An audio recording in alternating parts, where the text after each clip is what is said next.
दोस्तों नमस्कार, स्वागत है आप सभी का एजुकेशन मंत्रा में। दोस्तों खाली पदों की संख्या तो बढ़ रही है लेकिन विज्ञापन में देरी है, आयोग में असमंजस है। बात करेंगे टीजीटी पीजीटी 2023, यूपी टेट 2023, राज्य कर्मचारियों के लिए दिवाली बोनस, अफगानिस्तान ने पाकिस्तान को हराकर रचा है इतिहास।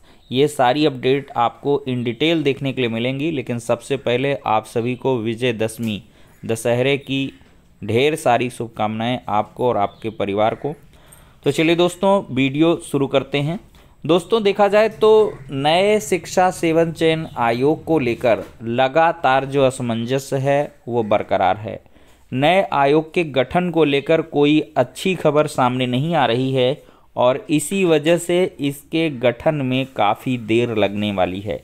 दोस्तों देखा जाए तो नए आयोग के गठन और इसके कह लें पूरी तरीके से काम करने में काफ़ी समय लग जाएगा। और जो टीजीटी पीजीटी एग्ज़ाम हो गया, यूपी टेट एग्ज़ाम हो गया, जो भी नए आयोग के तहत भर्तियां होनी थी वो सब भी विलंब से होंगी। और ऐसे में दोस्तों ये प्रतीत हो रहा है कि ये सारी चीज़ें आपको लोकसभा के चुनाव के बाद ही नज़र आएंगी। आप सोच रहे होंगे ये तो बहुत लंबा समय है, अभी लोकसभा चुनाव में टाइम है। तो दोस्तों इसमें भी टाइम लगेगा, क्योंकि कम से कम सदस्यों के आने और कार्य करने में और पूरी तरीके से उनके कार्रवाई में इन सब में 3-4 महीने का टाइम चला जाएगा। और आप देख ही रहे हैं कि जुलाई अगस्त में उधर जैसे मंजूरी मिली, इसके बाद सन्नाटा पसरा हुआ है, क्योंकि ये काम गति नहीं पकड़ रहा। जब गति पकड़ेगा तभी काम हो पाएगा। और सरकार के लिए उतनी ज़्यादा जल्दबाजी भी नहीं है, क्योंकि यहाँ पर बेसिक शिक्षा विभाग में भर्तियाँ देनी नहीं हैं और चूँकि वो आनी भी नहीं है। इधर देखा जाए तो पूरा फोकस जो कार्यरत शिक्षक हैं उनके ऊपर सरकार का है कि जितना हम बजट एलोकेशन कर रहे हैं उसके आधार पर आउटपुट निकल के आ रहा है कि नहीं भी। तो ऐसे में बेसिक शिक्षा विभाग में आपको भर्तियों के लिए एक लंबा इंतज़ार करना पड़ सकता है। और लंबा इंतज़ार इन अ सेंस कहा जाए तो आपको लोकसभा चुनाव के बाद ही कोई यूपी टेट का विज्ञापन और उसका एग्ज़ाम और इसके बाद ही आपको नई शिक्षक भर्ती देखने के लिए मिलेगी। मतलब कि 2023 का साल आपका सूखा रहने वाला है, क्योंकि अक्टूबर बीत ही गया लगभग। अब नवंबर दिसंबर 2 महीने ये बीत जाएंगे चुटकियों में और कुछ पता भी नहीं चलेगा। और इधर छुट्टियां भी काफ़ी रहती हैं, तो ऐसे में ये सारे काम हो नहीं पाएंगे। और टीजीटी पीजीटी एग्ज़ाम को लेकर ये सूचना मिल रही है कि आपका एग्ज़ाम लोकसभा चुनाव के बाद ही हो पाएगा। और साथ ही साथ अगर ये एग्ज़ाम इतने ज़्यादा शिफ्ट हो रहे हैं तो आपके यूपी टेट जैसे एग्ज़ाम भी शिफ्ट हो जाएंगे।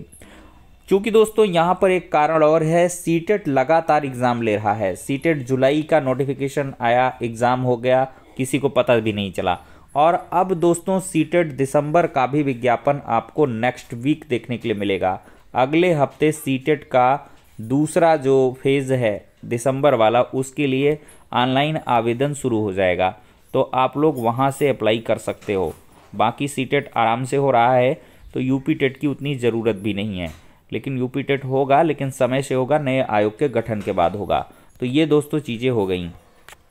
यहाँ पर दोस्तों देख सकते हैं रिक्त पदों की संख्या तो बढ़ गई, पर भर्तियाँ जहाँ तहाँ अटकी। माध्यमिक विद्यालयों से लेकर महाविद्यालयों तक पुरानी भर्तियाँ फंसी।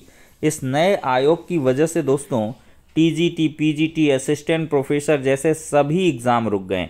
दोस्तों देखा जाए तो शिक्षकों की संख्या कम होने से आने वाले सत्र में शिक्षण संस्थानों में पठन पाठन व्यवधान में होगा। टीजीटी पीजीटी का एग्ज़ाम होना है, काफ़ी रिक्त पद रहे हैं दोस्तों, लेकिन एक लंबा इंतज़ार और अशासकीय सहायता प्राप्त में जो ये असिस्टेंट प्रोफेसर वाला काम है ये भी रुका पड़ा है। और दोस्तों इसके अलावा राजकीय इंटर कॉलेजों में शिक्षक भर्ती 5 साल से ठप पड़ी है। राजकीय इंटर कॉलेजों में देखा जाए तो सहायक अध्यापकों के 19,300, जिसमें 6,000 दोस्तों, इसमें दोस्तों आपको लगभग 8,000 ये पद निकल के आएंगे। और खाली पड़े पदों का अधियाचन साल भर पहले ही कल की अपडेट में हमने डिस्कस किया है, लेकिन समकक्ष अर्हता का विवाद शासन स्तर पे लंबित है, शासन स्तर पर फाइल पड़ी है और उस पर संस्तुति नहीं मिल रही है। तो ये आपका जो एलटी ग्रेड शिक्षक भर्ती वाला मामला है ये नए साल में शुरू हो सकता है।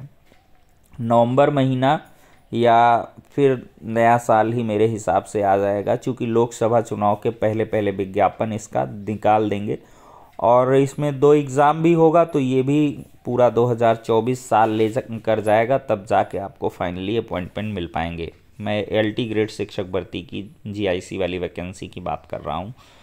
दोस्तों यहाँ पर प्रतियोगी छात्र संघर्ष समिति के मीडिया प्रभारी प्रशांत पांडे का कहना है कि हजारों की संख्या में शिक्षकों के पद खाली होने के कारण शिक्षण संस्थानों में अध्यापन कार्य प्रभावित हो रहा है।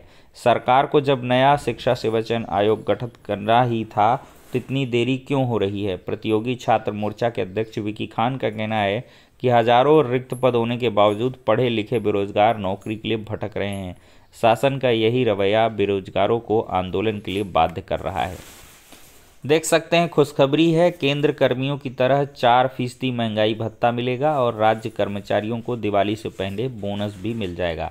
7,000 रुपये बोनस की अधिकतम सीमा है। 14,82,000 अराजपत्रित कर्मचारी यूपी में हैं। तो दोस्तों, केंद्रीय कर्मचारियों को बोनस देने और बढ़ी महंगाई दर से भत्ता दिए जाने की घोषणा के बाद यूपी सरकार भी दिवाली से पहले बोनस और महंगाई भत्ता देने पर विचार जो है घोषणा कर सकती है। दशहरे के बाद सचिवालय खुलने पर बोनस और महंगाई भत्ता दिए जाने की फाइल तैयार की जाएगी। मुख्यमंत्री की सहमति लेने के बाद अराजपत्रित कर्मचारियों को बोनस और सभी राज्य कर्मचारी और शिक्षकों को बढ़े दर से महंगाई भत्ता दिए जाने का आदेश जल्द जारी किया जाएगा। महंगाई भत्ता और महंगाई राहत 4% बढ़ने की स्थिति में राज्य सरकार के खजाने में हर महीने लगभग 300 करोड़ रुपए का व्ययभार भी आएगा। दोस्तों इधर देख सकते हैं, बिना प्रशिक्षण शिक्षक कैसे लगाएं फेस अटेंडेंस। विद्यालयों में दिया जा रहा है टैबलेट और शिक्षकों की मांग, पहले उनकी मांगों पर हो कार्रवाई। दोस्तों देख सकते हैं, पूरा विभाग का फोकस जो है कार्यरत शिक्षकों पर है और ये शिक्षक जब बढ़िया परफॉर्म करके देंगे आउटपुट और टैबलेट से सारी पोल खुलेगी। जो भी चीज़ें हो रही हैं बेसिक शिक्षा परिषद के शिक्षकों के लिहाज से पेपर में निकलता रहता है, तो अगर अच्छे होंगे तो निखर के सामने आएंगे, खराब होंगे तो बिखर जाएंगे। और योगी सरकार इसी वजह से टैबलेट लेकर आई हुई है कि टैबलेट से पूरी गतिविधियों पर कार्रवाई की जा सकती है और उस पर नज़र रखी जा सकती है। और दोस्तों अगर छात्र शिक्षक अनुपात बढ़ता है तो अवश्य ही वैकेंसी आएंगी। BTC के जो कॉलेज हैं वो फिर फल फूलने लगेंगे। लेकिन अगर छात्रांकन लगातार घट रहा है, आउटपुट उस हिसाब से नहीं आ रहा है, तो कार्यरत शिक्षकों के ऊपर भी तलवार लटकेगी और इन पर भी कार्रवाई देखने के लिए मिल सकती है। चूँकि योगी सरकार गुणवत्ता पर ध्यान दे रही है, गुणवत्तापूर्ण जो शिक्षा व्यवस्था है उसको यहाँ पर लागू करने की बात चल रही है। और उलटफेर कल की डेट में दोस्तों बहुत बड़ा हो गया। विश्व कप में पाकिस्तान की 8 विकेट से हार सुनिश्चित हुई है और अफगानों ने पाकिस्तान को हराकर इतिहास रच